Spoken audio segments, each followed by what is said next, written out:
নমস্কার, চলে এসেছি একটা রেসিপি নিয়ে।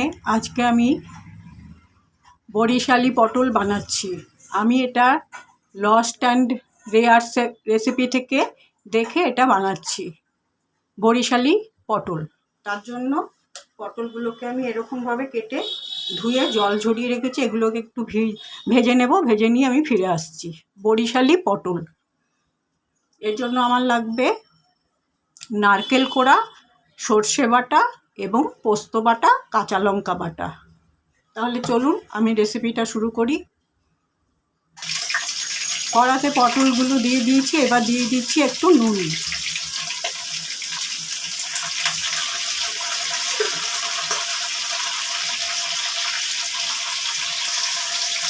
পটলগুলো মোটামুটি নরম করে ভেজে তুলে নেব।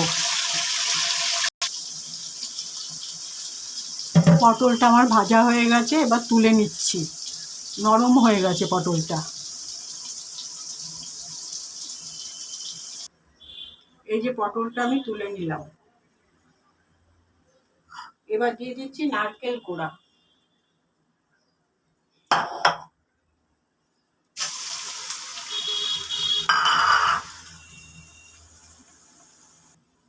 দিয়ে দিচ্ছি একটু নুন।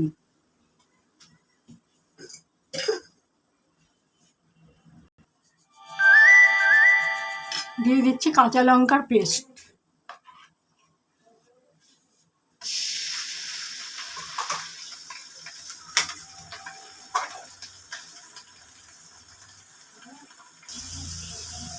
দিয়ে দিচ্ছি একটু হলুদ।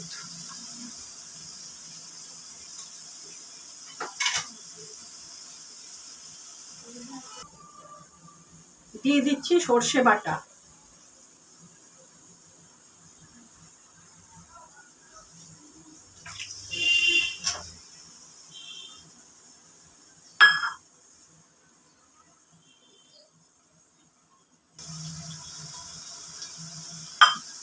লস্ট অ্যান্ড রেয়ার রেসিপিতে উনি পোস্ত বাটা ব্যবহার করেছেন। আমি পোস্ত বাটা ব্যবহার না করে আমন্ড দিচ্ছি। এই আমন্ডটা আমি মিক্সিতে পেস্ট করে নিলাম, এটা আমি এখন দিচ্ছি। পোস্তটা আমি দিচ্ছি না। দিয়ে দিচ্ছি সামান্য একটু মিষ্টি।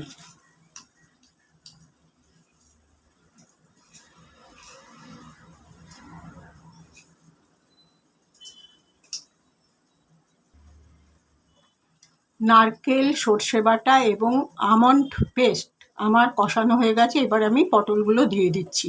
লস্ট অ্যান্ড রেয়ার রেসিপিতে উনি পোস্ত বাটা ইউজ করেছেন, আমি তার পরিবর্তে আমন্ড পেস্ট ইউজ করলাম। দিয়ে দিচ্ছি একটা গোটা তেজপাতা। দিয়ে দিচ্ছি একটা গোটা কাঁচা লঙ্কা। রান্নাটা আমার কমপ্লিট হয়ে গেছে। রান্নাটাকে একটু স্ট্যান্ডিং টাইমে রেখে আমি ফিরে আসছি। এটি আমি শুভজিৎ ভট্টাচার্যের lost and rare recipe YouTube channel, ওখান থেকে আমি শিখেছি। সবটাই আমি ব্যবহার করেছি, শুধুমাত্র উনি ব্যবহার করেছেন পোস্ত বাটা, সেই ক্ষেত্রে আমি আমন্ড পেস্ট ব্যবহার করেছি। তাছাড়া সর্ষে বাটা, নারকেল সবই ব্যবহার করেছি। আর সর্ষেটা বাটার সময় আমি কাঁচা লঙ্কা আর একটু নুন হলুদ দিয়ে একসাথে বেটেছিলাম। যাই হোক, আমি এটা স্ট্যান্ডিং টাইমে রেখে ফিরে আসছি। লস্ট অ্যান্ড রেয়ার রেসিপি এই ইউটিউব চ্যানেল থেকে আমি এটা শিখেছি, বরিশালি পটল। রান্নাটাকে কমপ্লিট করে স্ট্যান্ডিং টাইমে রেখে আমি পাত্রর মধ্যে ঢেলে নিয়েছি। আপনারা অবশ্যই একবার করে খেয়ে দেখবেন। যাই হোক, আমি পুরো রেসিপিটা আমি শেয়ার করলাম। পটলগুলোকে অর্ধেক করে ভেজে নেবেন, একটু পুরোটা কিন্তু ফেলে দেবেন না, একটু চোখলা সমেত রাখবেন। তারপরে ভেজে তুলে নিয়ে প্রথমে আমি দিয়েছি নারকেল কোড়া, তারপরে দিয়েছি সর্ষেটা অবশ্যই শিলে বেটে করবেন, কালো সর্ষে। আমি সর্ষে বাটার সময় নুন হলুদ এবং একটা কাঁচা লঙ্কা দিয়েছিলাম। এবার নারকেলটা একটু কষিয়ে তারপরে সর্ষে বাটাটা দিয়ে দিয়েছি, কাঁচা লঙ্কা পেস্ট দিয়েছি আর দিয়েছি, উনি পোস্ত ব্যবহার করেছিলেন, আমি পোস্ত ব্যবহার না করে আমন্ড ব্যবহার করেছি পেস্ট করে। যাই হোক, আমার ভিডিওটা আমি আজ এখানেই শেষ করলাম। খুব টেস্টি একটা ভিডিও, আপনারাও করে অবশ্যই খাবেন। আগামীকাল একটা নতুন রেসিপি নিয়ে আসবো। সবাই ভালো থাকবেন। নমস্কার।